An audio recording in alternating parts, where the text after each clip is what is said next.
Alrighty then. The new FUJIFILM X100F. What is it that you don't understand about it? Because I keep getting asked, why are you so interested in that little camera? You know, it's got a fixed lens on it. Looks like a point and shoot. Here's what you don't get. And it's okay. It's okay not to know stuff. Okay, let's talk about like pro-level cameras like Fuji X-T2, Nikon D500, Nikon D810. Okay, there's the arena of the awesome, right? Okay. And then down here we have the nice advanced bridge cameras like the little Sony, the Mark III and the 4, and now they got the Mark V. I've owned two of those in the past, the Mark I and the Mark III. Little Zeiss lenses, a lot of features, menus. You know, great little pocket camera about the size of a pack of cigarettes. Bridge camera. There's a magic spot that sits between those, and those, they make really nice images, and they're 1-inch sensors, those little expensive, and they're not cheap either. Sony does own that realm, and we have to admit it, Sony does own the realm, of and that's where they should stay, though, because no, Sony's pro cameras are absolute crap. But between those awesome little bridge cameras, and I got nothing against Sony bridge cameras, I mean, I think they're awesome. However, the customer service sucks. And the pro stuff like XT2, D500, D810, a huge-ass glass, HAG, a huge-ass glass. There's a middle point right there, and you don't know what it is. At least most of you don't. And that would be, now, Leica doesn't make good digital cameras. I mean, I'm all in love with Leica and their lenses, but we're talking about film. Leica digital cameras absolutely suck. Their customers, you would think that if you spend a fortune on a Leica digital camera, it's like, oh, you get really good customers. No, their customer service is horrible. Horrible. The return time and repair time is absolutely demonic. Bad. Anyway, Fuji now absolutely owns everybody's ass between the pro-end stuff. There's a digital rangefinder. I call it a rangefinder. Some of the rangefinder people think, well, that's heresy. It's digital. I don't care. That's what Fuji calls it. It's a digital rangefinder. It's a rangefinder. That midpoint between the really pro stuff and the point-and-shoot bridge cameras. Well, the advanced, not the little crappy point-and-shoot, but the nice, advanced, expensive $1,000 bridge cameras from Sony, for example.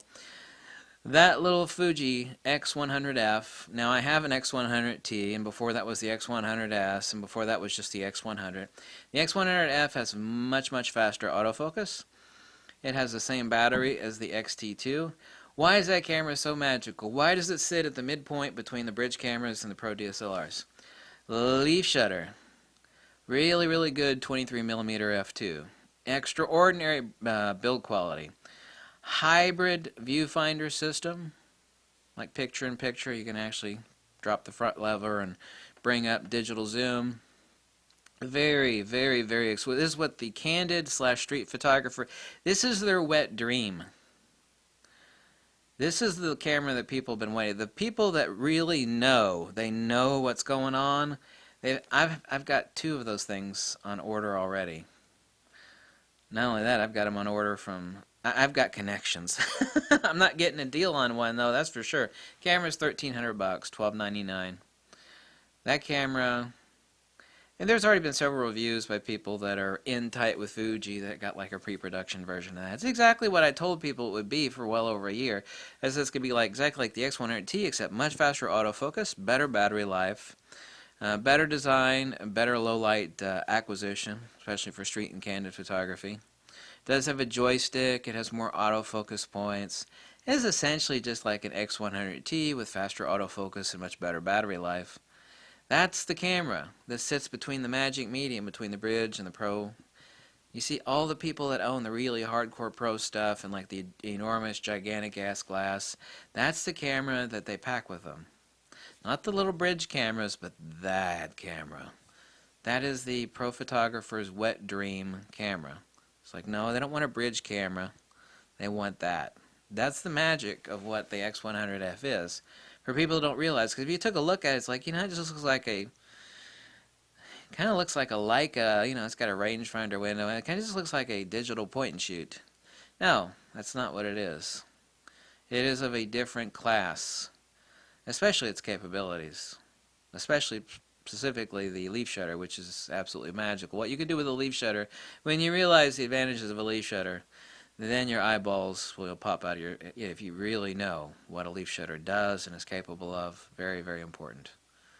Very important. People are using that little camera for portraiture. Some of the best portraits, like a friend of mine, Bill Gekas, I posted some of his pictures up recently. He lives in Australia. He gave me permission to post a picture. Anyway, check out his Flickr page. He does a lot of stuff. Been talking with him. We're both hot to trot. We cannot wait for the X100F to get out. So that is what the X100F is. I've had a lot of questions like, why are you so interested in X100F? It's got a fixed lens and looks like a little point-and-shoot camera. Why would you be so interested in that camera? Well, those are the reasons why. Now I hope you understand the reasons why. Thanks for watching. Catch you later. Bye.